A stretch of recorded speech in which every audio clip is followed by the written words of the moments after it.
The marketplace of Station Theta 7 thrummed with the chaotic energy of 1,000 species conducting their daily business.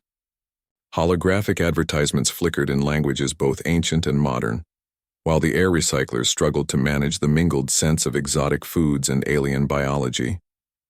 Maris shouldered through the crowd, his worn military jacket a relic from conflicts most had forgotten. The human cargo hauler had seen worse stations than this, places where the air itself could kill you if the locals didn't first. He was just passing through looking for fuel contracts and maybe a hot meal that wouldn't give him another round of xenobiological indigestion. That's when he heard it, a small trembling voice cutting through the marketplace din. "Please, I can't find my mother." Maris stopped. Around him, dozens of beings, Kolvaxians with their crystalline exoskeletons, floating ethereals, hulking Grendari merchants, all continued past without pausing. The voice came again, more desperate. "Someone, anyone. I can't see. I can't find her." He turned and spotted her, a small Valesian girl no more than 6 cycles old by his estimation. Her species was known for their luminescent skin that shifted colors with emotion, but hers flickered erratically between pale blues and panicked yellows. Most notably, the delicate eye stalks characteristic of her people hung limp and undeveloped. She was blind. The child stood near a merchant stall, her small hands outstretched, fingers trembling as she tried to navigate by touch alone. Passers-by gave her wide berth, some actively avoiding her path. Maris felt something tighten in his chest, an old familiar anger at the universe's casual cruelty. He approached slowly, kneeling to her level. "Hey there, little one. My name is Maris. Can you tell me your name?" The girl's head turned toward his voice, her useless eye stalks drooping. "Isla," she whispered. "I'm Isla. I was with my mother at the medicinal stall, but I wandered, and now everything sounds the same, and I can't—" Her voice broke, and Maris watched her skin pulse with frightened orange hues. "It's okay, Isla. I'm going to help you find her." He glanced around the marketplace. A Kolvaxian merchant nearby deliberately looked away when their eyes met. A Grendari security officer saw the situation and kept walking. It wasn't that aliens were inherently cruel, Maris had learned.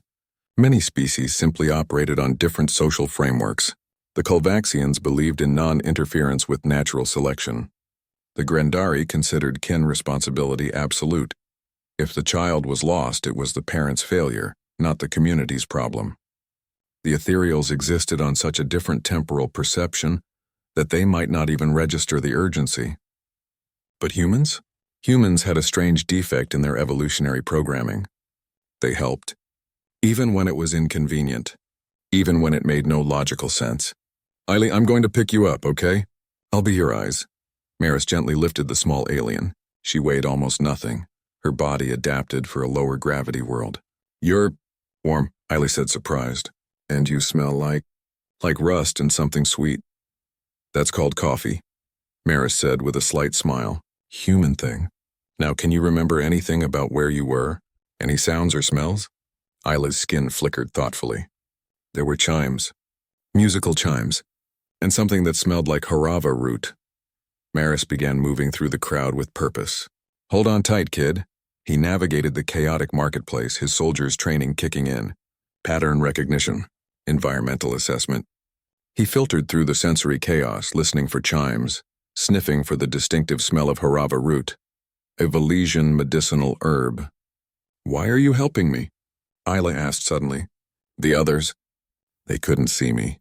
Or they didn't want to." Maris felt that tightness in his chest again. "Where I come from, we have a saying. It takes a village to raise a child. Means we look out for each other's kids. All of them. Even someone else's species. Especially then." He heard them before he saw them. Soft crystalline chimes from a medicinal stall. The scent of harava root grew stronger. Behind the counter, a Valesian woman was frantically speaking to a disinterested station clerk, her skin flashing desperate reds and purples. "Mom." Isla's skin suddenly blazed brilliant gold. "That's my mom's voice." "Hey!" Maris called out. "I think I have someone who belongs to you." The Valesian woman spun around and her luminescence exploded into colors Maris didn't know existed.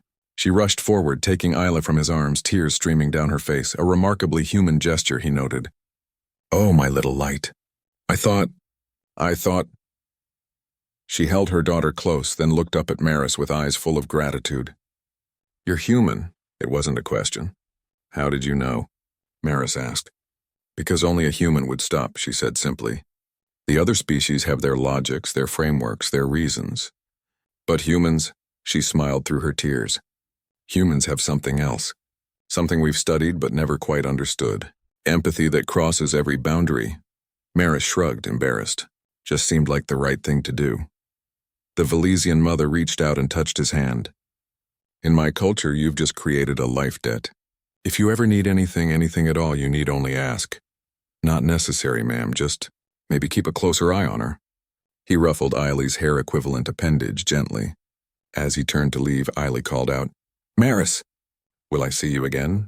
He paused, looking back at the blind child whose skin now glowed with peaceful blues. "You never know, kid. Universe is a small place sometimes." Walking away through the marketplace, Maris allowed himself a small smile. Humans might not be the strongest, the smartest, or the most technologically advanced species in the galaxy, but they'd be damned if they'd walk past a lost child. That had to count for something. The end.